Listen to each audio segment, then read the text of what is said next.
Let me play this clip from the Politico daily podcast. It's also, they do this as a newsletter too. And this I find fascinating because on one hand, what Michael Cohen is doing is very similar to what has been done in the past. He does a little bit less stylishly and also has that one facet about where's the money actually coming out of and where's it headed to. I mean, for all we know, like you say, this could be the tip of the iceberg, and he could be using the RNC, frankly, as some type of laundering entity.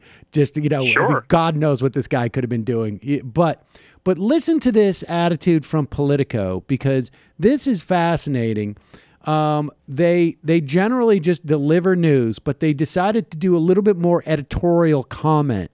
And it was basically to say, hey, this, what we're seeing with Cohen is a problem, is a dynamic that exists throughout our government. So suck it up. But listen, just listen to this. Okay. This morning, we are sending out a welcome to the reality of Washington note. In the last 2 days, we've seen the world get introduced to two elements of D.C. that many of us know well: political intelligence and big dollar fundraising. Here are a few things that happen in D.C. that might, but shouldn't, catch some people by surprise. Yes, Paul Ryan flew across the country to meet with Sheldon Adelson, and when the super PAC asked for $30 million, he had to leave the room. Yep, it's totally weird, but that's how campaign finance works. They can do everything but ask for the big dough. It happens routinely in both parties. Yes, guys like Michael Cohen routinely get paid $1 million to offer insight about their ex-boss. Yeah, it's crazy, but many readers of this newsletter would not have their McMansion in McLean, their BMW, their membership at Army-Navy, second homes in Delaware, cigar lockers, and endless glasses of Pinot at BLT Steak in Tosca if that kind of stuff didn't happen. Newsflash, $1 million is not even a rounding error for massive corporations, although the smart companies route these deals through law firms. Here's the bottom line. A scintilla of information gives a company an edge. That price tag would be completely worth it for a member of Hill leadership, and intel on Trump is worth much more than that. It seems like Cohen offered squat. So yes, people work for years on the Hill for $60,000 to make 3 times as much money on K Street to work much shorter days. And guess what? Random 24-year-old Hill aide, they don't like you for your personality. You're boring and green. They want to know what your boss is talking about, what he's worked up about, and what he thinks about a random bill. Yes, people pay for access. It's called a fundraiser. Why do you think restaurants in D.C. have 5 private rooms? Why do you think companies buy massive townhouses on Capitol Hill? Why do you think members of Congress hold PAC retreats at resorts and lobbyists go in droves? It ain't for the camaraderie. And yes, all the people who say they're against the system participate in it. Yes, the people who rage against the machine are greasing the skids. Watch cable TV, look for a lawmaker who says the system is broken, and then take a gander at their campaign finance report. We bet they have tons of PAC contributions and tons of lobbyists giving them dough. And no, the swamp is not drained. Give us a break. We're not defending the status quo, but welcome to reality. This is the campaign finance and lobbying system Congress created. Well, now I think that, and I can't remember her name, but she doesn't. I don't think draining the defending the status quo means what she thinks it does. The idea, I mean, here's the thing, is that, like, using that term, I don't think you know. Yeah, go ahead. Sorry. Well, I mean, here's the thing, is that we have this opportunity, which is a fairly unique opportunity, that the media is scrutinizing everything that goes on in D.C. in a way that they generally don't. And I think this they just accept that's common practice, and so they're okay with it. I think you're absolutely right. And common practice is kind of disgusting. It's highly disgusting. It's highly problematic. And really, what we're seeing from the Trump administration is just a more naked, less polite version, which puts it into stark relief. Plus, there's a lot more sunlight, so it's a little bit of both, right? But the idea that Politico is out there. And they say they're not defending this, but in fact, they are. They are. Not only are they defending this, they're saying, like, you are being silly to assume that this is anything other than gravity, and you can't fight gravity, so just suck it up. Plus, we know a lot of our listeners are also so associated with these businesses that we don't want to make anybody feel bad. But it really is. They're the ones that pay for the newsletter. You have to remember that comes out in the morning. Exactly, and it's you don't want to piss those guys off. It's fascinating to see this sort of creep back in, this sort of notion of like, just suck it up. It is disgusting, because it doesn't give much room, really, does it, to deal with the outright corruption that is the Trump administration. Right. Well, I think what you're saying is right. Like, I think the more brazen behavior by the Trump people, that it's right out in the open. What I'm hoping is, you have to remember, after Nixon and the Congress that was elected in 1974, that's when a lot of our campaign finance was passed, right? The problem was, it also was about a year or two after the Powell memo, which some people here may be familiar with, and one of the big things that Lewis Powell, who became a Supreme Court justice, advocated for, was that the Chamber of Commerce and other corporate groups spend money, create groups like the Federalist Society to argue these cases in court that would give corporations more power, because they said, private enterprise is under assault, blah, blah, blah. And so there's a direct line here. I mean, if you look from the 1976 Supreme Court decision, Buckley versus Vallejo, right, where money becomes speech, right? I mean, that is probably one of the worst decisions in terms of our democracy, probably in the history of our democracy. I mean, that's up there with Dred Scott and things like that. Because what that does is you go from there to what? I'm trying to think of some of the other ones. There was the Virginia State Board case where they protected advertising, and made corporate advertising. They equated that with speech. You get to a few other cases in the 90s. I'm trying to remember what they are. But then, of course, you end up at Citizens United, right?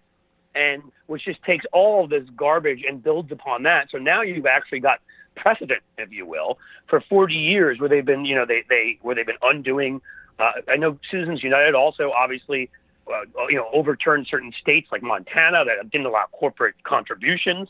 They wouldn't allow them to do it. I mean, there are a number of other states also.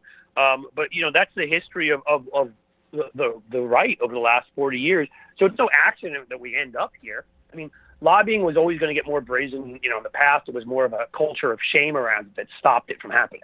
It's very hard to kind of make it illegal for somebody to go and talk to somebody and advocate for something, right? But we could have stronger rules around the way former members get access to certain places other people don't, which is garbage. The way the cooling off period gets shorter all the time and it's not really enforced. And then you can get away with calling yourself a consultant when you're really a lobbyist. Which, by the way, being bipartisan here, that was Tom Daschle kind of pioneered some of that stuff. Well, let me. I'll end quickly and say my hope is we've been heading in this direction on the corporate front for 40 years now, and my hope is that what Trump has done will so just kind of take it to another level that the cleansing, purging fire will arrive, and that maybe we'll react the way we did after Nixon, although that was short-lived. So this is longer. And pass serious reform, because it's clear that this system is not working if we actually believe in democracy. I spoke to David Dayen, who wrote a piece about the corruption in our government and society more broadly, and he would argue that it's not just about the corruption in our politics per se, but it's actually sort of on a bureaucratic level. And that, we have this problem of the revolving door, but also part of the problem is that when you hear these Politico people saying, and, even look at AT&T, the amount that they paid Michael Cohen, they feel pretty bad about it, apparently. They made a big mistake. It had nothing to do with the Time Warner merger they wanted. Nothing to do with the merger, I'm sure. Nothing to do with although it apparently says in their internal records, it was reported, I think, yesterday that it is. But nevertheless. And Novartis, of course, they weren't trying to bribe anybody because they only were busted, I think, a year or two before for bribing Greek officials and government. But they paid, what they paid Cohen was a fraction of what they spend on, it was 3.5% of the $16.8 million the company spent on lobbying in 2017. And the argument, and the argument that Dayen is making, and this is becoming a much louder argument in certain areas on the left, that it is the way that we are applying things like antitrust and regulating corporations that is allowing them to have too much money.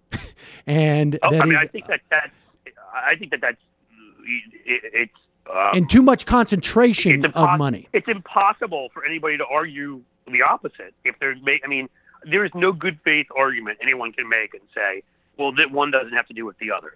I mean, if you're allowing companies to get this big, if you're allowing your Amazons and your Microsofts and your others to become monopolies, and it's probably on some level. They're going to have all the money in the world. When you talk about these drug behemoths, and you talk about the AT&T wanting to merge with Time Warner, these are all things that could be dealt with within the purview of antitrust. And, you can do who's been making great arguments on the left, Sam, which you've probably seen, is Matt Stoller. Sure. We've had Stoller on to talk about this. I don't always find myself in alignment with Matt on everything. I think on this, I couldn't agree with him more. I honestly think that this goes beyond. This is at the heart of everything on the corporate side that is corrupt about our politics, is that we forgot what our early 20th century heritage of when we'd gotten to this point before, and your Teddy Roosevelt's, and he was a bigger name. There are a lot of names people don't know as well, where they made going out, after these trusts, because they made that their mission, because they realized that you couldn't have a democracy if you had companies this big. It's impossible. They control too much infrastructure. They have too much money to spend to corrupt too many people. It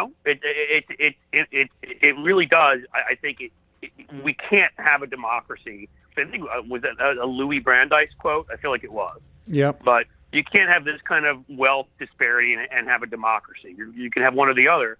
But if you let it keep happening, and some of that's in personal hands, when you get as ludicrous as what the Koch brothers have, or what Bezos has, or people like that, it's chump change. It's kind of like what we've dealt with the whole Russia thing, which is when you're Vladimir Putin and you privatize Gazprom and all these, you steal state infrastructure and you're worth billions.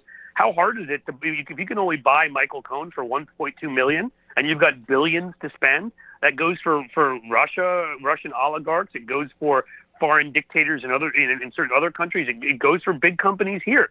I mean, as we said, that's a rounding error. I mean, most journalists make nothing close to even anywhere close to that. Throw $500,000 in the right person's account, they'll do anything for you, and they might have access to the airwaves or whatever. So, I mean, I think it corrupts our system so fundamentally.